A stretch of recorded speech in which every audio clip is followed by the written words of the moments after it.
नमस्कार दोस्तों, आपका स्वागत है अलौकिक दुनिया में। आज हम आपको बताने वाले हैं सर्पों की दो भागों में कटी हुई जीभ के बारे में। इस रहस्य के पीछे एक बहुत ही पौराणिक कहानी है।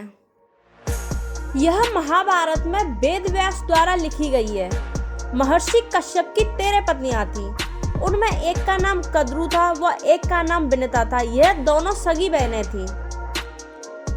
विनिता के 2 पुत्र थे, गरुड़ व अरुण। कद्रू के 1000 नागपुत्र थे जो जन्म ले चुके थे। वह गरुड़ का जन्म 500 साल बाद होने ही वाला था।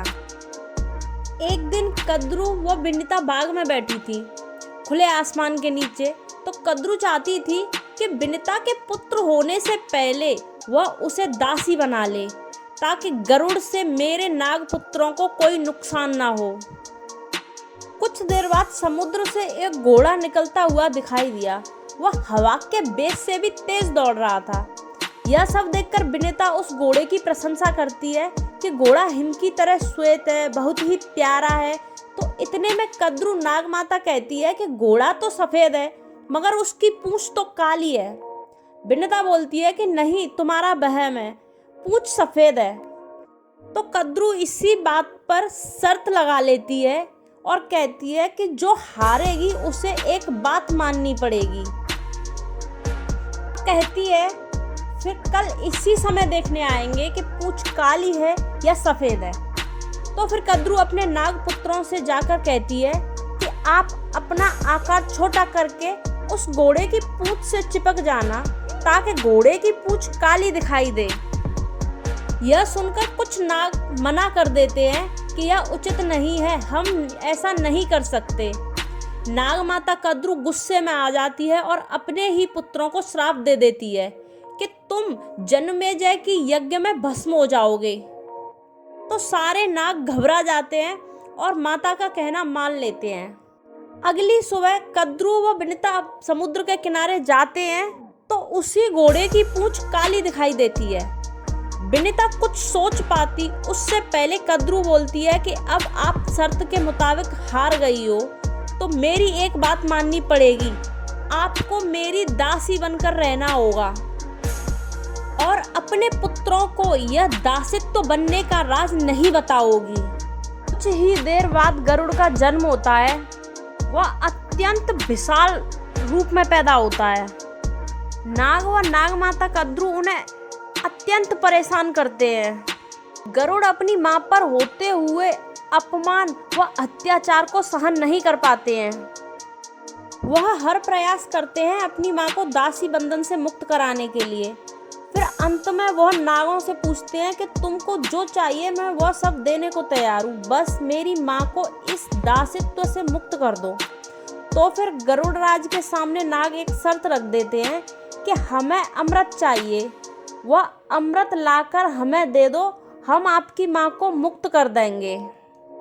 यह सुनकर गरुड़राज बहुत प्रसन्न होते हैं और देवराज इंद्र के पास जाते हैं। अमृत से भरा कलश उठा लेते हैं। यह देखकर देवराज इंद्र गरुड़ पर आक्रमण कर देते हैं, मगर गरुड़राज बहुत बलशाली थे। वह देवराज इंद्र को परास्त कर देते हैं और वहां से निकल जाते हैं।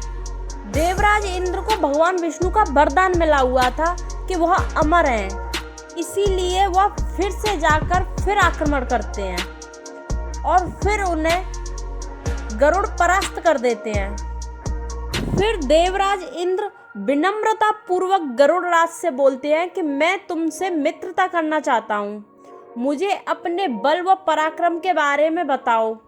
महाराज गरुड़ देवता इंद्र की मित्रता स्वीकार कर लेते हैं और अपने पराक्रम के बारे में बताते हैं कि मैं तीनों लोकों का भार लेकर उड़ सकता हूँ।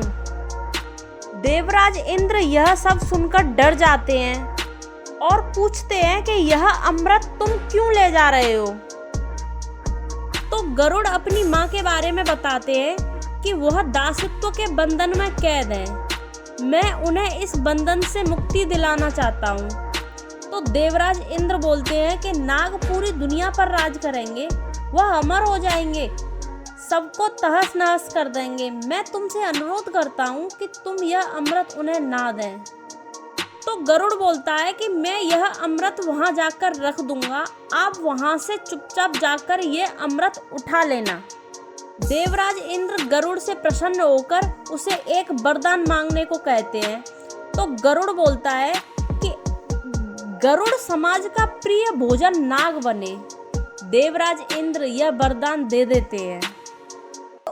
गरुड़ उन नागों के पास जाकर उस अमृत से भरे कलश को एक कुसा पर रख देते हैं और उस कलश को पवित्र होने के बाद छूने को कहते हैं और अपनी माँ को वहाँ से लेकर चले जाते हैं।